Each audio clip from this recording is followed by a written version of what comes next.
Привет! Сегодня у нас на обзоре настоящий претендент на звание самых практичных смарт-часов – Amazfit Bip. Эти часы в продаже уже больше года, и только сейчас я до них добрался. Как и в случае с Mi Band 4, мне немного не хватило функционала стандартного приложения Mi Fit. И сейчас я вам расскажу про несколько интересных и полезных фишек. Так что присаживайтесь поудобнее, мы начинаем.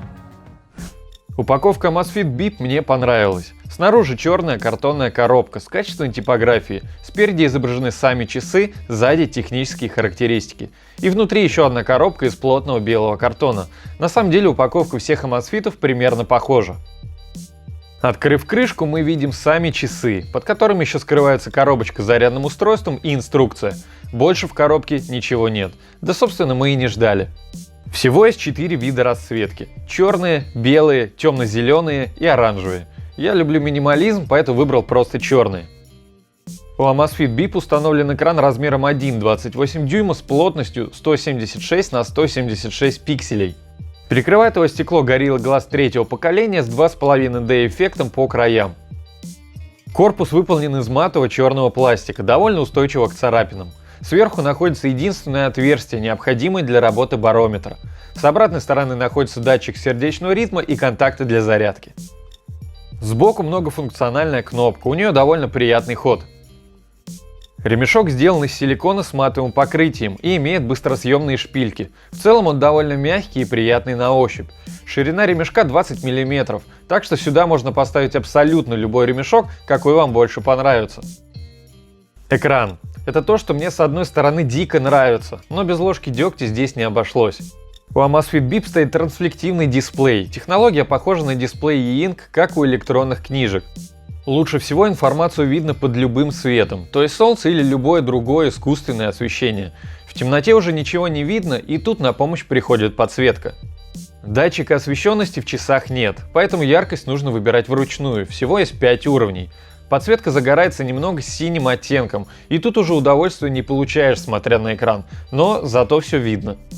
Если приглядываться, конечно, пиксели тоже видны, но это уже придирки. Экран защищает закаленное стекло, но со временем оно все равно поцарапается. Благо на AliExpress есть куча и пленок, и бамперов, ссылки оставлю в описании. Часы очень легкие, весят 30 граммов, на руке вообще не ощущаются. Для сравнения, мои обычные кварцевые часы весят в 3 раза больше. Да и в целом бипы выглядят компактно, и на мужской, и на женской руке выглядят хорошо. При первом включении часы необходимо обновить с помощью приложения Mi Fit. И независимо от версии, китайская у вас или глобальная, часы автоматически поставят язык, который установлен в телефоне. Само обновление занимает примерно полчаса, и на известных форумах есть предупреждение, что если во время обновления на телефон поступит звонок, часы могут окирпичиться. Так что на всякий случай ставьте телефон в авиарежим. Всего в памяти часов хранится 9 циферблатов или watchface'ов. Дополнительные циферблаты можно найти в приложении Mi Fit, но их там немного.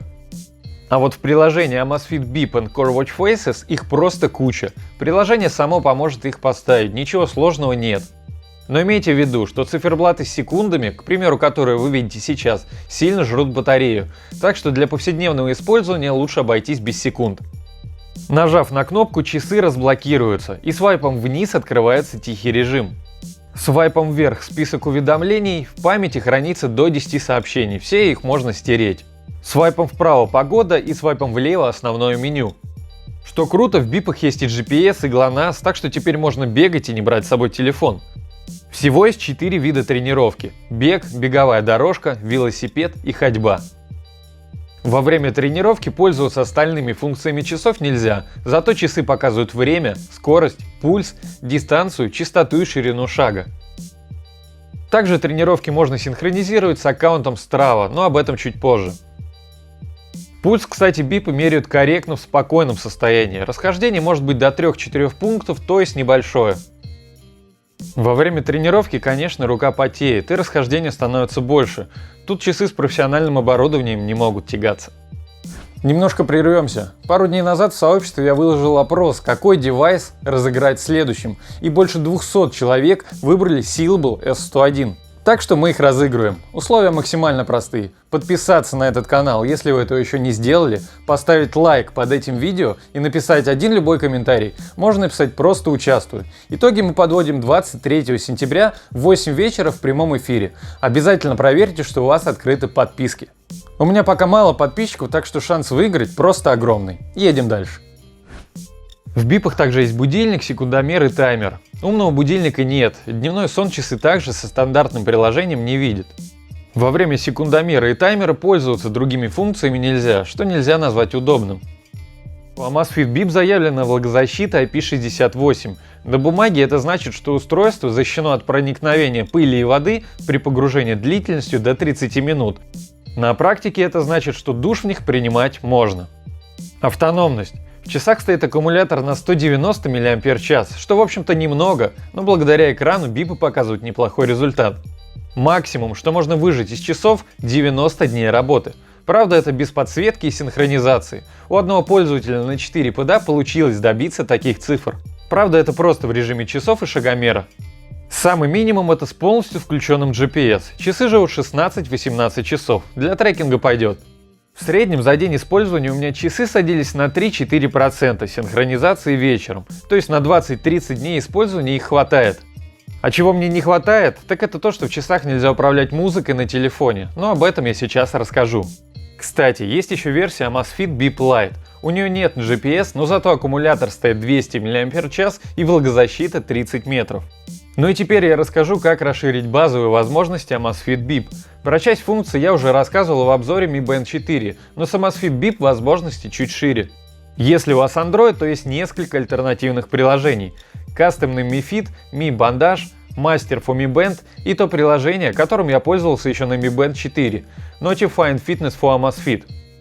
Я перепробовал все варианты, и из них кастомный Mi Fit мне вообще не зашел.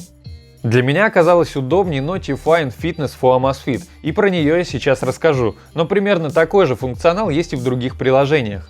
Здесь сразу надо оговориться, что часть функций в приложениях платная. Конечно, на форумах в интернете есть и взломанные версии, но это уже каждый решает сам. Итак, первая функция, которой мне не хватало, это управление музыкой. Для этого переходим во вкладку «Настройки», и там можно повесить на нажатие кнопок все, что вашей душе угодно. Можно переключение треков, можно включение фонарика. Вторая. Если у вас Android, то из стандартного приложения Mi Fit не приходит уведомления, если звонят из мессенджеров. По крайней мере, у меня они не приходили. Тут все просто. Заходим на вкладку «Уведомления», «Звонки», «Входящий вызов» и ставим галочку у пункта «Звонки ВОИП». Третье. Непрерывное измерение пульса. На главном экране нажимаем пульс и настраиваем интервал кардиомонитора по своему желанию. Но учтите, что в таком режиме аккумулятор будет садиться быстрее. Ну и финальная функция, которая лично мне пригодилась, это увеличение шрифта в уведомлениях. Это можно сделать трудным путем, поставив модифицированную прошивку, но это долго. Мы пойдем быстрым путем. Открываем боковое меню, настройки, дополнительно и ставим галочку у пункта «Верхний регистр текста». Теперь все уведомления будут принудительно отображаться капслоком. Я рассказал не про все, а только про самые важные для меня функции. Если знаете еще какие-нибудь крутые функции, делитесь в комментариях. Если вы пользователь Apple, то я нашел только одно более-менее работающее приложение. Там функционал, конечно, поменьше, но часть функций тоже есть. Называется оно AmazTools. Amazfit Bip стоит сейчас в районе $60-70. И на самом деле за эти деньги они очень крутые. Это, наверное, одно из самых практичных устройств, что я держал в руках за последнее время. Мощная автономность, куча циферблатов, GPS, экран, который видно на солнце. У них столько плюшек, что на их маленькие недочеты просто закрываешь глаза. Кстати, уже вышли Bip 2, так называемые, или Amazfit GTS, но время покажет, настолько ли они крутые. Если нашел для себя что-то полезное в этом выпуске, поставь лайк и подпишись на канал, и пиши в комментарии, как тебе Amazfit Bip. Также не упусти шанс выиграть крутые наушники за $40 Sealable S101, ссылка в описании. И на сегодня все. До встречи в следующих видео. Пока!